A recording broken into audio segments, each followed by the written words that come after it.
নমস্কার বন্ধুরা, স্বাগত জানাই আপনাদেরকে আমাদের এই চ্যানেলে। আজকে আমাদের যে বিষয় যেটা নিয়ে আমি বলেছিলাম যে আলোচনা করব আপনাদের সঙ্গে এবং এই উপাচার বিধিটি আপনাদেরকে জানাবো, সেটি হচ্ছে ধূপ উপাচার। তো এই ধূপোপচার বা ধূপ উপাচার, এটাকে কেন আসলে ধূপ উপাচার বলা হয়েছে আমি আরেকটি ভিডিওর মাধ্যমে আপনাদের বলেছি। ধূপ পূজা যখন করা হয় এই ধূপ উপাচারের মাধ্যমেই হয়ে থাকে। এটার কারণ হচ্ছে ধূপের আধিক্য, যে কারণে সেটাই ধূপ পূজা, অর্থাৎ ধূপ, এই যে আমাদের যে উপাচারগুলি রয়েছে তার মধ্যে ধূপের আধিক্যটা প্রধান হিসাবে রয়েছে।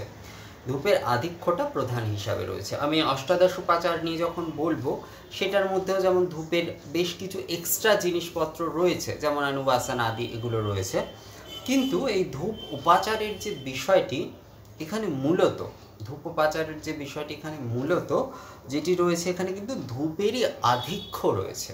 এখানে কিন্তু ধূপেরই আধিক্য, অর্থাৎ উপাচারের যেখানে একটা ধূপ সেখানে কিন্তু আরও দুটি ধূপের হয়তো বিষয় যুক্ত হচ্ছে। তো সেই কারণেই এটি ধূপ উপাচার। আসলে কিন্তু এটি 10 উপাচারই। যদি আপনারা কাউন্ট করেন, আমি আপনাদের বলবার সময় সেটি বুঝিয়ে দেব। যদি কাউন্ট করে দেখেন তো সেখানে কিন্তু এটি 10ই আসছে, কিন্তু যে বিধিটি অর্থাৎ যে পদ্ধতিটি সেটি কিন্তু ধূপের একটি বিস্তৃত বিষয় হচ্ছে। তো সেই কারণে এটি ধূপ উপাচার, এবং এটি প্রধানত এই ধূপ পূজার জন্যই এটি হয়ে থাকে, ধূপ পূজা এবং ধূপ উপাচার। এবার এখানে একটি বিষয় আসছে, সেটা হচ্ছে যে এই বিষয়টির প্রচলন আসলে কোথায়। আসলে ধূপ উপাচারের পুজোর মূল প্রচলন যদি আমরা বলি, মূল প্রচলন এটা কিন্তু কোঙ্কণের দিকে, অর্থাৎ গোয়ার যে সারস্বত ব্রাহ্মণ বা ওখানকার যে সারস্বত সম্প্রদায় আছে কোঙ্কণে, তারা কিন্তু এই পুজোটা প্রধানত করে থাকে। প্রধানত কিন্তু এই ধূপ পূজা বা এই যে ধূপ উপাচারের যে পূজা, এটা কিন্তু প্রধানত কোঙ্কণের দিকেই প্রচলিত। আরেকটি যেটা কিনা আন্ধ্রের দিকে এটি প্রচলিত, আন্ধ্রপ্রদেশের দিকে। আপনারা তিরুপতি যারা দর্শন করেছেন বা কনক দুর্গা মন্দির বিজয়ওয়াড়ার যারা, সেখানে যদি রিচুয়ালসগুলো খুব দেখেন তাহলে কিন্তু এই ব্যাপারটি বুঝতে পারবেন। ওই স্নানের সময় দেখবেন যে ধূপাভিষেকম করানো হচ্ছে, তারপরে অর্ঘ্য আদির যে প্রদান করার বিষয়টি থাকে, সেই ক্ষেত্রেও এটি হয়ে থাকে। আমাকে এটি যিনি দিয়েছেন সে অ্যাকচুয়ালি বিশাখাপট্টনমের একটি ছেলে, তো সে আমাকে এই উপাচারটি দিয়েছিল। এবং কোঙ্কণের আরেকজনের সঙ্গে আমি যখন কথা বলেছিলাম আর কি, তো তিনি গণেশ পূজা নিয়ে, গণেশ উৎসবের পূজা নিয়ে, এই ধূপ উপাচার নিয়ে কোঙ্কণের একজনের সঙ্গে, সে হায়দ্রাবাদেই তখন ছিল। তো তার সঙ্গে আমি যখন কথা বলছিলাম, তো সে তখন আমায় বলল যে এটা কিন্তু আমাদের ওখানকার মূল পুজো, এই যে কোঙ্কণ ক্ষেত্রে এইভাবেই কিন্তু পুজোটা মূলত হয়ে থাকে। অনেকগুলো কিন্তু এই যে তেলেগু টেক্সট এবং আমাদের যে অন্যান্য ভাষার, আমাদের অনেকগুলি ভাষার তো আমাদের অ্যাকচুয়ালি আমাদের এখানে যেমন বাংলায় বেশ কিছু জিনিস সংগৃহীত করে রাখা রয়েছে। আসলে শাস্ত্রীয় বিধি আদি একটা পরম্পরার সঙ্গে কিন্তু যুক্ত থাকে। এই যে পরম্পরা, এই পরম্পরাটা কিন্তু খুব মূল, পরম্পরাটা কিন্তু মূল। আমাদের হিন্দু ধর্মে শুধুমাত্র টেক্সটটা বিষয় নয়। টেক্সটটা কেন বিষয় নয়? টেক্সটটা বিষয় এই কারণে নয়, কারণ এই যে ছাপা হচ্ছে, এই এখন বই, নানান ধরনের বই, এখন বেদ বা তন্ত্র, প্রচুর ধরনের বই আদি কিন্তু বেরিয়ে গিয়েছে। তো সেইটার মধ্যে কিন্তু কম বেশি হয়তো এদিক ওদিক কেউ হয়তো সেটা পাল্টাতে পারেন, কিছু বিষয় হয়তো এদিক 19-20 থাকতে পারে, কিন্তু যেটা পরম্পরা, যেটা আপনি দেখবেন পরম্পরা যেটা হয়ে আসছে, সেটা কিন্তু কখনো ভুল হয় না। কারণ সেটা কিন্তু একের পর, হ্যাঁ, সে এই পরম্পরাতেও অনেক কিছু জল মেশানো হয়ে যায়, অনেক কিছু ভুলভাল জিনিস পরবর্তীকালে সেটাই হয়ে যায়, এবং সেটা নিয়ে অনেক ধরনের সমস্যা আদিও তৈরি হয় অনেক সময়। কিন্তু যদি ঠিকঠাক কেউ পরম্পরা পালন করে থাকে, দেখবেন যে পরম্পরা, এই যে পূজা আদি, এই বিষয়টা কিন্তু এই পরম্পরার সঙ্গে যুক্ত। তো এই ধূপ উপাচার এটিও কিন্তু এই পরম্পরার সঙ্গে যুক্ত, অর্থাৎ দশোপাচারে ধূপ উপাচার, দশোপাচারী এটা, কিন্তু এটা ধূপ মাধ্যমে অর্থাৎ ধূপের আধিক্যর মাধ্যমে এই পুজোটা যেহেতু হচ্ছে, এই যে ধূপ পূজা হচ্ছে বা দশোপাচারটা এই ধূপ মাধ্যমে এইভাবে বিস্তৃতভাবে আর কি হচ্ছে, ধূপ মাধ্যমে বলতে ধূপের আধিক্যর মাধ্যমে, তো সেই কারণে এটিকে বলা হচ্ছে ধূপ উপাচার। এটি কিন্তু কোঙ্কণ পরম্পরা এটা কিন্তু খুব বিশেষ, এবং আন্ধ্র এবং তেলেঙ্গানাতেও, আন্ধ্রপ্রদেশে খুব বিশেষভাবে হয় এবং তেলেঙ্গানা আদিতেও এটির কিন্তু খুব বিশেষভাবে এই পরম্পরাটি পালন করা হয়। এই ধূপ উপাচারের যে উপাচার বিধির যে পরম্পরাটি রয়েছে এটি কিন্তু পালন করা হয় বিশেষ করে আন্ধ্রপ্রদেশ, যেরকম আমি বললাম বিজয়ওয়াড়া যে কনক দুর্গা মন্দির রয়েছে, তিরুপতি মন্দির রয়েছে আন্ধ্রপ্রদেশে, এবং তার সঙ্গে কোঙ্কণের গণেশ উৎসবগুলি যদি আপনারা দেখেন, গণেশ পূজা আদিগুলি যদি দেখেন, বা দুর্গা পুজোর সময় যে মহালসা মন্দির আদিতে যে পুজো আদি দেখেন, তো সেখানে কিন্তু বিষয়টি আপনারা বুঝতে পারবেন, এই বিষয়টি যে ধূপ উপাচারের এই বিষয়টি। এখানে এই ধূপ উপাচার করার একটা বিষয় আছে, সেটা আমি আপনাদের বলি, যদি স্টেপ বাই স্টেপ এটা না বলি তাহলে কিন্তু বিষয়টা হয়তো একটু গোলমেলে লাগতে পারে, কারণ আপনারা হয়তো কোথাও দেখলেন তখন হয়তো বিষয়টি বুঝতে একটু অসুবিধা হতে পারে। এই ধূপ উপাচারের ক্ষেত্রে প্রথমে মানস পূজা হয় এবং তারপরে কিন্তু অর্ঘ্য প্রদান হয়।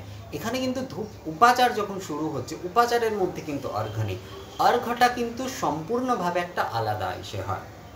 আপনারা এই এখন তো বহু লাইভ হয় মহালসা আদি, বা এই যদি অন্যান্য কিছু পুজো আপনারা দক্ষিণে দেখে থাকেন, তো সেখানে আপনারা দেখবেন যে আরতি যখন শুরু হচ্ছে তার আগেও কিন্তু একটা এই পুষ্প ধূপ দ্বীপ একটা অর্ঘ্য প্রদান করে নেওয়া হয়, মানে ওই পুষ্প প্রদান করা হলো, ধূপ দ্বীপ দিয়ে একটু ধূপ দ্বীপ ঘোরানো হলো, এরপরে কিছুক্ষণের বিরতি, 2 মিনিট বা 5 মিনিট এরকম বিরতি, তারপরে কিন্তু আরতিটা শুরু হচ্ছে, অর্থাৎ মূল আরতি শুরু হচ্ছে।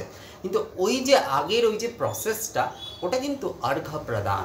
আমরা বেলুড় মঠ আদিতে যেমন দেখি যে ওখানে যেরকম অর্ঘ্য প্রদান করা হয়, যে পুষ্প আদি, পদ্ম পুষ্প আদির সঙ্গে বহু পুষ্প আদি নিয়ে কিন্তু অর্ঘ্য একটা প্রদান করা হচ্ছে, ওটা অ্যাকচুয়ালি পুষ্পার্ঘ্য প্রদান। এই যে অর্ঘ্য প্রদানের এই বিধিটা, যতদূর আমি এই বিষয়টি পড়েছিলাম তখন স্বামী রামকৃষ্ণানন্দ পত্র মাধ্যমে এই জিনিসটি, স্বামী প্রেমানন্দ তখন হচ্ছে বেলুড় মঠের পূজারী বাউরাম মহারাজ, তো স্বামী প্রেমানন্দ তখন কিন্তু পুজো করছেন, এবং ওনার রামকৃষ্ণানন্দজি মহারাজ, শশী মহারাজ তো অনেক বিস্তৃতভাবে পূজা আদি করতেন এবং আদি, কিন্তু স্বামী প্রেমানন্দ বহু বিস্তৃতভাবেই করতে পারতেন না। তো সেই সময় রামকৃষ্ণানন্দজি মহারাজ একটি পত্রে পাঠিয়েছিলেন, এটা যতটুকুনি আমি পড়েছি আর কি সেটুকুই বলছি আপনাদেরকে, এবং এই বিষয়টি অনেকবার শুনেওছি আমি এই বিষয়টি নিয়ে, যে তখন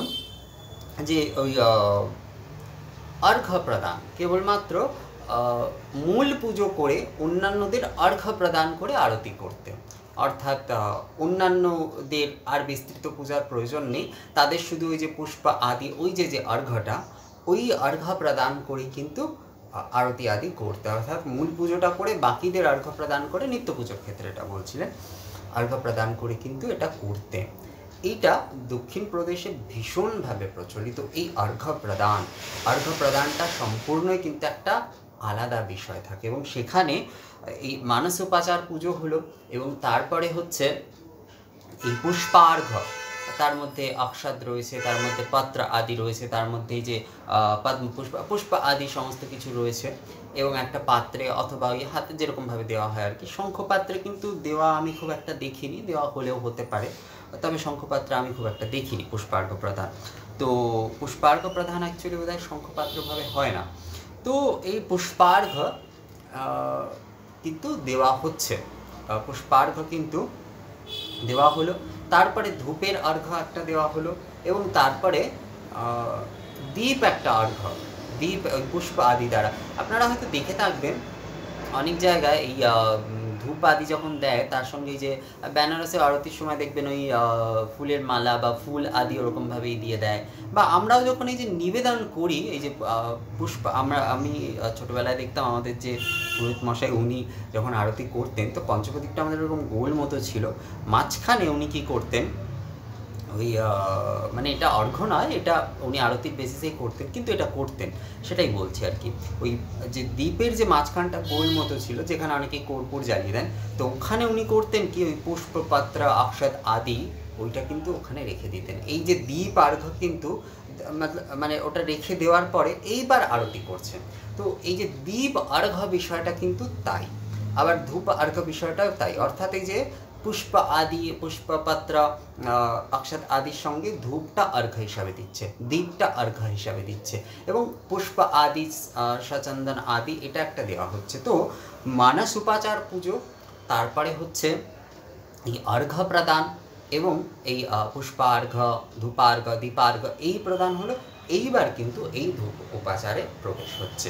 তো ধূপ উপাচারে প্রথমেই যেটা দেওয়া হচ্ছে সেটা হচ্ছে আচমনীয়, তারপরে আসছে আভরণ, আভরণ আদি দেওয়া হচ্ছে। নিত্য পুজোতে আভরণ আদি যেমন পুষ্পমালা হতে পারে বা যা কিছু হতে পারে, ওখানে যেমন অনেকে আমি দেখেছি যে স্বর্ণ একটা আভূষণ থাকে, সেটাই প্রতিদিন দেয়, এটা কিন্তু আমি মন্দিরেও দেখেছি ওখানে। তারপরে হচ্ছে গন্ধ, তারপরে হচ্ছে গন্ধ, তারপরে গন্ধ, পুষ্প অক্ষত পুষ্পমালা, এটা কিন্তু গন্ধ একটা হচ্ছে, অর্থাৎ আচমনীয় হলো, আভরণ হলো, গন্ধ হলো। এইবার হচ্ছে পুষ্প অক্ষত পুষ্পমালা, এইগুলো কিন্তু একসাথে আসছে, পুষ্প অক্ষত পুষ্পমালা, এর মধ্যে পত্র আদিও আসতে পারে, এটা কিন্তু আরেকটা হলো, অর্থাৎ আচমনীয়, আভরণ, গন্ধ, এবার পুষ্প অক্ষত পুষ্পমালা। এবার তারপরে আসছে ধূপ, এবার কিন্তু ধূপের সেকশনে আসছে। এইবার হচ্ছে ধূপ, দশাঙ্গ ধূপ, ধূপ এবং দশাঙ্গ ধূপ। তারপরে দীপ, দীপমালা, দীপ, দীপমালা, কেউ দীপমালা না দিতে চাইলে কেবল দীপ দিতে পারে। এবার নৈবেদ্য আসছে, নৈবেদ্যে নৈবেদ্য, ধূপ নৈবেদ্য অন্যম, ধূপ নৈবেদ্য অন্যম, ধূপ নৈবেদ্য অন্যম। এরপরে কিন্তু এর মধ্যে পুনরাচমনীয়, পুনরাচমনীয় আলাদা করেই অনেকে ধরে, আবার এর মধ্যেও একসাথেই ধরা হয়, কিন্তু নৈবেদ্যের একটা পার্ট এটা, যাই হোক। তারপরে পুনরাচমনীয়, পুনরাচমনীয়, এবং তারপরে আসছে এটা, এটা একটা বিশেষ রীতি, এটা মানে কোঙ্কণ আদির একটা বিশেষ রীতি, শ্রীফল প্রদান, শ্রীফল প্রদান, শ্রীফল প্রদান করা। এই শ্রীফল দেওয়া কিন্তু একটা বিশেষ রীতি। শ্রীফলের সঙ্গে আবার বিশেষ পূজা আদি যে এখানে রয়েছে, যেটা নোট করা, যে বিশেষ পূজা আদিতে চৈজস এবং ভোজ্য দ্রব্য নিবেদন করা হয় এর সঙ্গে, অর্থাৎ এই শ্রীফল আদির সঙ্গে কিন্তু বিশেষ পূজা আদি যখন হবে তখন কিন্তু চৈজস এবং ভোজ্য দ্রব্য আদিও কিন্তু তার সাথে নিবেদন হবে, যেমন আমরা বলি না শ্রীফলে সেই তেজসা ধারায়, এরকম আর কি ব্যাপার। তো এবং তারপরে আসছে ধূপ অনুবাসন এবং আরাত্রিক, এই আরাত্রিকটাও কিন্তু উপাচারের মধ্যে আসছে, ধূপ অনুবাসন আরাত্রিক, এই হচ্ছে টোটাল ধূপ উপাচার, এই হচ্ছে টোটাল যদি দেখা যায় এটা কিন্তু ধূপ উপাচারের মধ্যে আসছে, এটা টোটাল ধূপ উপাচারের মধ্যে আসছে। তাহলে যেরকম বললাম আর কি, যে এই অর্ডারেই কিন্তু হবে মানস উপাচার পূজা, এবং তারপরে কিন্তু অর্ঘ্য, তিনটে অর্ঘ্য আসছে, একটা পুষ্পার্ঘ্য, ধূপার্ঘ্য, দীপার্ঘ্য। এই অর্থাৎ পুষ্প আদি যেরকম আমরা দেখি বেলুন মঠে যেরকমভাবে পুষ্প আদি দ্বারা অর্ঘ্য প্রদান করা হয়, ঠিক ওইভাবেই অর্ঘ্য হবে, এবং ধূপের একটা অর্ঘ্য হবে, দীপের একটা অর্ঘ্য হবে। আমি এটা বলে দিচ্ছি কারণ হচ্ছে এটা এইভাবেই যে সবাই করবেন তা নয়, কিন্তু এই সিস্টেমেই হয়, এটা অর্ঘ্য প্রদানের একটা পার্ট হয়ে গেল, অর্থাৎ মানস উপাচার পূজা, অর্ঘ্য প্রদান এরকমভাবে হয়ে গেল, পুষ্পার্ঘ্য, ধূপার্ঘ্য, দীপার্ঘ্য। এইবার এই ধূপ উপাচারের পুজো, তো তার মধ্যে এই আচমনীয়, আভরণ, গন্ধ, আচমনীয়, আভরণ, গন্ধ। এবার পুষ্পর যে সেকশন তার মধ্যে আসছে পুষ্প অক্ষত পুষ্পমালা। এবার ধূপের যে তার মধ্যে আসছে ধূপ, দশাঙ্গ ধূপ। দীপের মধ্যে আসছে, এই যে দেখুন ধূপের কিন্তু অধিক যে হচ্ছে এখানে, ধূপ, দশাঙ্গ ধূপ, দীপ, দীপমালা, দীপ, দীপমালা, ওখানে দীপ এবং দীপমালা দুটোই দেওয়া হয়। নৈবেদ্য, নৈবেদ্য, ধূপ নৈবেদ্য অন্যম, এটা কিন্তু নৈবেদ্যের মধ্যে আসছে সম্পূর্ণ। পুনরাচমনীয়, পুনরাচমনীয়টা নৈবেদ্যের মধ্যে অনেকে ধরে, কিন্তু পুনরাচমনীয়টা আলাদা, ওইভাবে আলাদাই বলা চলে আর কি। এবং যেটা ওখানকার যে দেশজ আচার অনুযায়ী যেটা করা হয়, এই শ্রীফল প্রদান, শ্রীফল প্রদান, এখানে কোনো ঋতুফল আদি প্রদান করা যেতেই পারে, শ্রীফল প্রদান, তারপরে ধূপ অনুবাসন এবং আরাত্রিক। ধূপ অনুবাসন আরাত্রিক। তাহলে আচমনীয়, আভরণ, গন্ধ, এবার পুষ্প, অক্ষত পুষ্পমালা, তারপরে ধূপ, দশাঙ্গ ধূপ, এগুলো কিন্তু এক একটা সেকশন। এই যে ধূপ, দশাঙ্গ ধূপ, এটা কিন্তু একটাই ধরতে হবে, এটা কিন্তু একটাই হবে। দীপ, দীপমালা, এটা কিন্তু একটাই। নৈবেদ্য, ধূপ নৈবেদ্য অন্যম, এটা কিন্তু একটাই। পুনরাচমনীয়, শ্রীফল, ধূপ অনুবাসন আরাত্রিক। এই যদি আমরা পুরোটা নিয়ে হিসাব করি তাহলে কিন্তু এটা 10 উপাচারই হচ্ছে। তো এটা দশোপচারে ধূপ উপচার, এটা হচ্ছে দশোপচারে ধূপ উপাচার। তো ধূপ উপাচার বলতে এই ধূপের যে আধিক্য, যে ধূপ, দশাঙ্গ ধূপ, নৈবেদ্যের সঙ্গে ধূপ নৈবেদ্য যাচ্ছে, ধূপ অনুবাসন হচ্ছে, এই যে যে বিষয়গুলো, এই আরাত্রিকের মধ্যে ধূপাদি আরাত্রিকের বিষয় আসবে। তো এই যে যে অধিক, ধূপের যে অধিক বিষয়টি আসছে, আমি ডেসক্রিপশানে এই বিষয়টি লিখে দেবো যে কীভাবে এগিয়ে এই ধূপ এবং দশাঙ্গ ধূপ যখন বলা হচ্ছে, তা ওটা কিন্তু একটাই, ধূপের মধ্যেই আসছে ওটা। নৈবেদ্য, ধূপ নৈবেদ্য অন্নম, এই ধূপ নৈবেদ্য কিন্তু নৈবেদ্যের মধ্যেই আসছে। এই যে যে বিষয়, এই যে ধূপের এই যে আধিক্য, এক থেকে অধিক উপাচারে ধূপ দ্বারা পুজো হচ্ছে, সেটি কিন্তু ধূপ পূজার এই ধূপ উপাচার, এটাই কিন্তু হচ্ছে বিষয়। তো আশা করি বিষয়টি আপনাদের ভালো লেগেছে এবং এই বিষয়টি সম্পর্কে আপনাদের কি মতামত আমাকে কমেন্ট করে জানাতে পারেন। পরবর্তী আরেকটি ভিডিওতে আশা করি আপনাদের সঙ্গে আবার কথা হবে এই উপাচারের কোনো বিষয় নিয়ে। ততক্ষণের জন্য নমস্কার।